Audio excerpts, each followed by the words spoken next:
தமிழ்நாட்டில் அவதூறு பரப்புவதற்கு என்றே அனுப்பப்பட்டவர் மேதகு ஆளுநர் அவர்கள். கமலாலயத்துக்கு அனுப்பப்பட வேண்டியவர் ராஜ்பவனுக்கு அனுப்பப்பட்டிருக்கிறார். அதுதான் ஒரு வித்தியாசம். நேற்றைய தினம் அவர் ஒரு தமிழ் தொலைக்காட்சிக்கு அளித்த பேட்டியிலே பல்வேறு குற்றச்சாட்டுக்களை, ஆதாரமில்லாத குற்றச்சாட்டுக்களை சுமத்தி வழக்கம் போல தன்னுடைய பாணியிலே பேசியிருக்கின்றார். தமிழ் கலாச்சாரம், நம்முடைய பண்பாடு, மொழி இவற்றை பற்றியெல்லாம் பேசுகின்ற ஆளுநர் ரவி அவர்கள் என்ன சொல்லியிருக்கிறார் என்பதையும் நாம் பார்த்தாக வேண்டும்.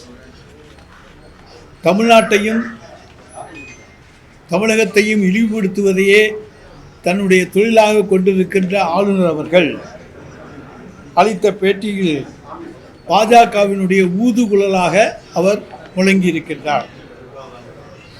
திராவிடம் என்பது கற்பனை அவர் சொல்லியிருக்கிறார். தமிழ்நாட்டில் பீகாரிகள் அச்சுறுத்தப்பட்டனர். தமிழ்நாட்டில் மொழி சிறுபான்மையினர் உரிமைகள் பறிக்கப்படுகின்றன. இதெல்லாம் அவர் பேட்டியில் சொல்லியிருக்கார். திராவிடம் என்பது கற்பனை என்று சொன்னால், நம்முடைய தேசிய கீதத்தில் திராவிடம் இடம்பெற்றிருக்கிறது என்பது ஆளுநர் ரவிக்கு தெரியாதா, அல்லது அது வங்க மொழியிலே இருக்கிறது என்கின்ற காரணத்தாலே அவராலே புரிந்து கொள்ள முடியவில்லையா என்பதை எங்களாலே அறிந்து கொள்ள முடியவில்லை. அடுத்து அவர் சொல்லுகிற குற்றச்சாட்டு பீகாரிகள் அச்சுறுத்தப்படுகின்றன என்று. இப்படித்தான் ஒரிசாவிலே தேர்தல் நடந்தது.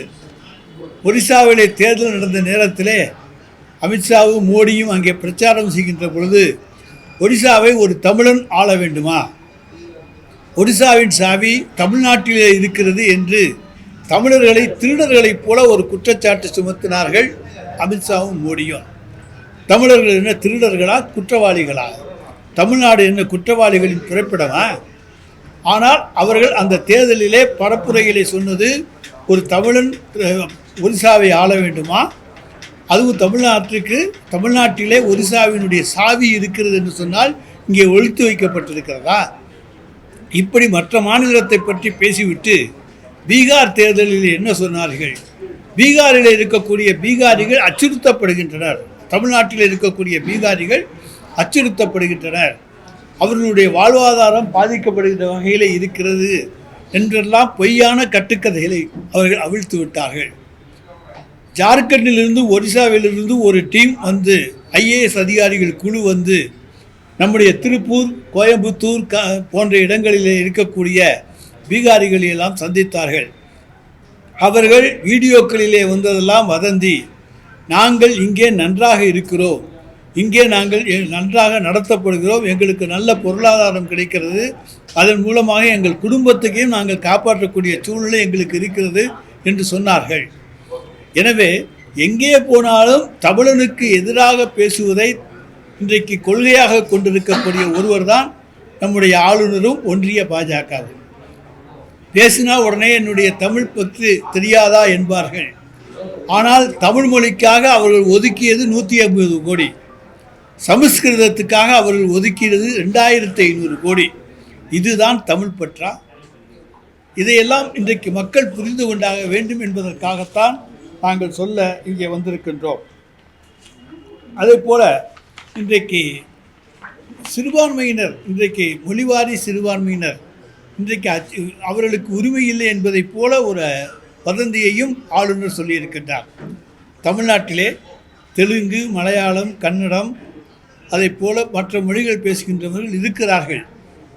அவங்க யாரும் எந்த குரலும் எழுப்பவில்லை, எந்த கூச்சலும் போடவில்லை. நாங்கள் தமிழ்நாட்டில் தமிழர்களாக வாழ்ந்து கொண்டிருக்கின்றோம், தமிழ் எங்களோடு இருக்கிறது, தமிழர்கள் எங்களோடு இருக்கிறார்கள், நாங்கள் சகோதரர்களாக இருக்கிறோம் என்று சொல்லக்கூடிய தெலுங்கு பேசக்கூடியவர்கள், மலையாளம் பேசக்கூடியவர்கள், கன்னடம் பேசக்கூடியவர்கள் தமிழ்நாட்டில் இருக்கிறாங்க. ஆனால் அவர்கள் வந்து தங்கள் மொழியிலே, அதாவது 2006ஆம் ஆண்டு தமிழிலே எல்லோரும் கட்டாய தமிழ் சட்டம் கொண்டு வரப்பட்டது. அதன் அடிப்படையிலே 2016 அவர்கள் ஒரு கோரிக்கை வைத்தார்கள். அது அண்ணா திராவிட முன்னேற்ற கழக அரசு. அந்த அரசிடம் நாங்கள் எங்களுடைய தாய்மொழியிலே 10ஆம் வகுப்பு பாடத்தேர்வு எழுத வேண்டும், அதற்கு அனுமதி வேண்டும் என்று கேட்டார்கள்.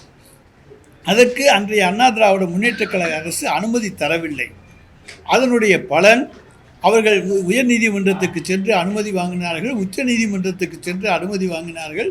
2023ஆம் ஆண்டு வரை அந்த அனுமதி தொடர்ந்து இருந்தது.